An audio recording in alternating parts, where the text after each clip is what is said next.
Are there skills that you can work on with your learner that support better sleep? Absolutely. If you're a BCBA, stick around. I'm going to go over in this video the foundational skills that I work on within the classroom to help reduce problem behavior and the role that those skills play in terms of helping to treat common sleep problems such as sleep dependency on caregivers, resisting the sleep space, and transitions. So I know that the lighting in this room is not the best, but I have family in the living room and they are setting up for that football game. So this is what I've got to work with. Hopefully it's not terrible. So we're going to keep going. So I work as a BCBA in several school districts here on the island. And a lot of my focus when I'm working within the classroom supporting the staff is on building those lagging skills, those fundamental skills that consistently result in problem behavior. Things like relinquishing, toleration, transitions, lack of leisure skills. So these are all the areas that really do translate to improving the bedtime routine. You may not think of it like that, but they really do. So we're going to go over those really quickly and how the improvement in those behaviors can help translate to protocols and sleep plans that you're going to be working on with the family. I just want to touch base a little bit about some of those behaviors that I mentioned. Relinquishing, the ability to give things up when asked.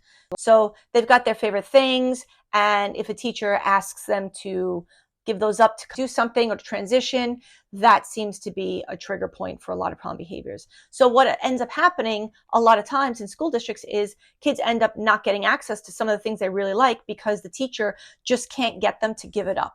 So that's one of the main things I start working on. How can we help this little man or this little lady give up the things and understand and trust in the relationship enough with that staff member that if I give it to you, I will get it back. So I do a lot of focus on relinquishing protocols, meaning that I just help shape that behavior of allowing staff to take hold of, or at least just engage in the process of coming to touch their items without having problem behavior as a result. So a lot of time is spent on just treating that, being able to relinquish eventually the items that I've asked you for, and then knowing that they're going to come back. So you're either returning them right away to reinforce the behavior. So, hey buddy, my turn. They relinquish it, you return it right away, and then you reinforce the behavior of just handing it over without problem behavior.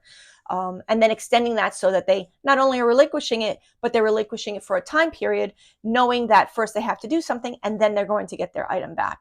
So that's a huge one that I work on. Another one is transitions, being able to move within the school without problem behavior. So getting into gym, getting into music class, being able to get into the cafeteria, or to leave a space that they're learning in to move to another space that they're going to be doing some maybe group work or what have you.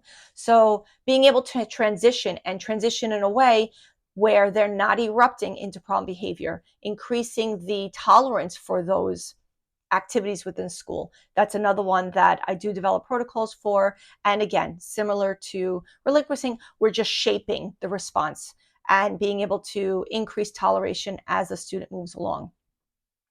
I also focus a lot on leisure skills for a lot of the kiddos that I see in the classrooms.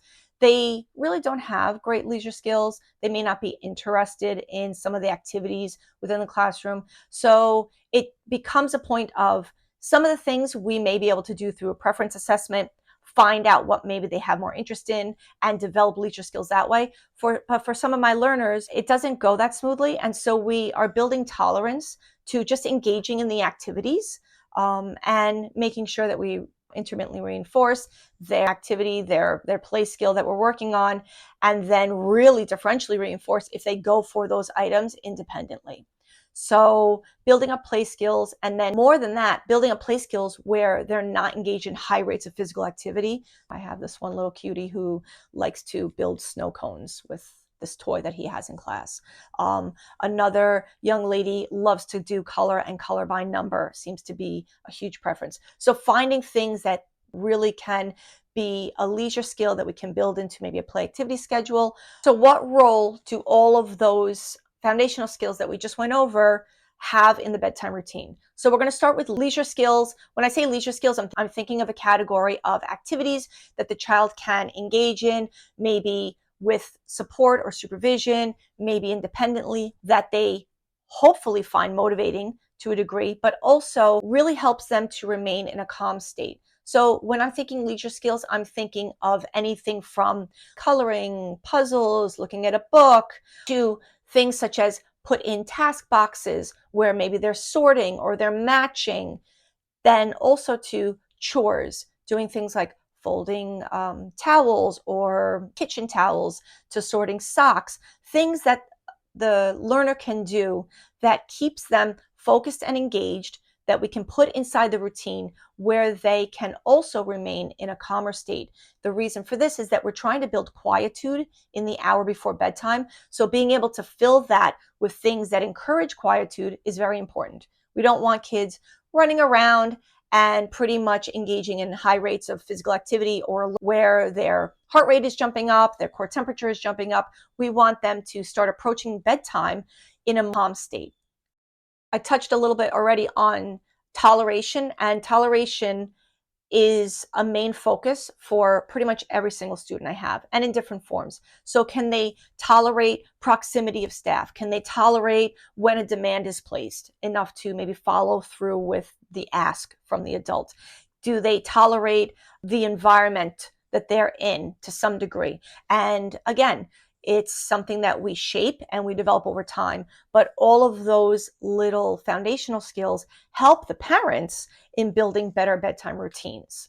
I actually have another video that I'm going to link here that is related to treating that sleep dependency and how you incorporate parents into developing toleration outside of the bedtime routine, so that you can then use the skill set within the bedtime routine, and parents will know how to follow through, and it should help to reduce anxiety for the learner that you're working with. So there you have it. In this video, we went over not only foundational or lagging skills that I focus on with my learners within the school, but how those translate to the home and translate to improving the approach to bedtime, so that hopefully we have less problem behavior and calmer states leading up to bedtime. In addition to that, I started to touch on how you take that skill set, being able to transition, being able to tolerate, being able to relinquish, and translate that to protocols within the home to help quickly generalize, so that the parents have some type of a treatment plan or response that they can use when they are putting their child to bed. More on that in future videos.